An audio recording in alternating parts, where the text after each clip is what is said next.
Guys, ngayon, nag-start ako mag-open dito sa store. Tininan ko lang kasi nga, nakasarado siya kahit nagbabayad ako buwan-buwan. So, ayan. Matagal ko nang hindi ginamit ito, itong machine na to. Ayan. So, dito pa yung tao ko actually. So, chinek ko siya kasi nilinis ko dahil mag-plan akong buhayin ulit ito. Kasi malapit naman na yung matapos. So, magbabayad naman ako buwan-buwan dito kahit di ako nag-o-open. Kaya ginawa ko guys, check ko, iwas kalawang. Kalawang talaga. Ayun o. Kahit iwas. Hindi niya din nilinisan. Ayun o. Lalo na tayong mga food, kailangan malinis. So lang yung tao ko siguro ay medyo kailangan sa pukpuk yun para malinis. So may kalawang no. So, sinong bibili nito nga nung nandito siya nung nag-open pa to?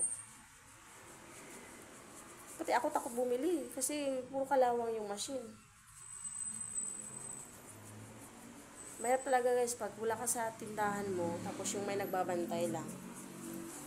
Yan, matagal din to sarado. Sinarado ko mga ilang months din to. Kasi nga, wala, lugi eh. So, sinubukan ko mag-open uli. Ngayon, nilinis ko muna siya. Kasi, nandito na yung mga gamit ko. Kahit naka-stay siya dito, nagbabayad ako dahil wala akong malagyan. Sayang naman. Kaya sabi ko, try ko nga buhayin uli. Kaya, lugi talaga eh. Kaya pala, hindi malinis yung ano. Ayan po kalawang guys. Paano pa kaya ito? Ayan. Ayan. Dapat kasi talaga malinis itong mga ganito kasi food. Kung kalawang na siya. So, pati ito, linisan dito sa taas. Ayan. Lalo na tayo ay mga pagkain talagang malinis dapat ang ating ano. So, wala yung tao ko dito kasi kung hindi mo siya utusan, wala din.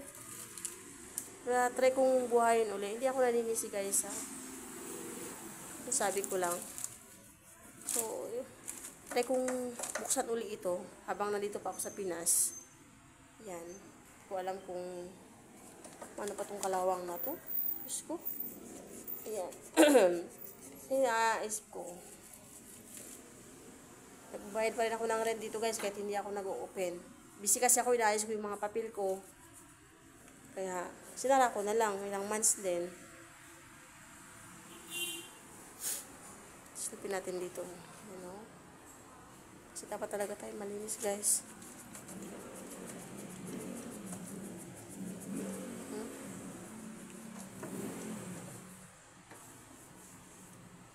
So, dito.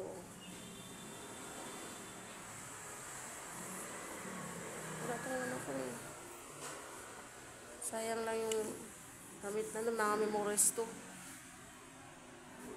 Ayan guys. Kung kalawang pa din siya dito. Hindi man lang niya mapunasan. Kaya pala sabi ni Dave nung one time, Ma, subang kalawang na yung machine. Sayang, dito kalawang nung ano eh, oh. Sayang lang. Yan. Anyway. Stop ko na siguro kaya lugi eh.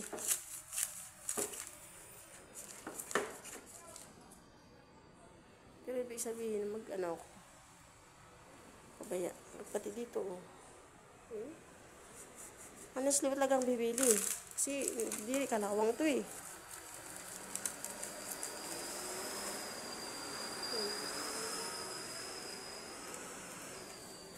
Yan. Oh. Manis na siya ulit. Kung ako to.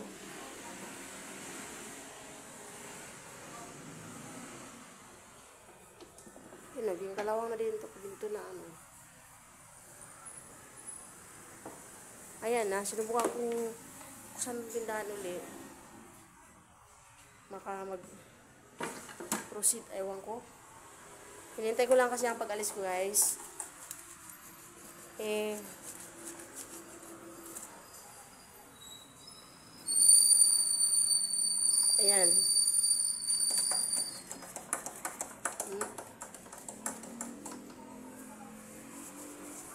Yun lang guys, update. Medyo naligo na siya. Ayan. So, ayan. Okay na guys. Iwas kalawang lang tayo guys. Dapat punasan talaga siya ha. Everyday. Yan lang po. Kailangan malinis, iwasan, pa rin magkakalawang. Kunin mo siya talaga. Magkakalawang to eh. Ilan may mga melty na lalaglag siya. Bye guys!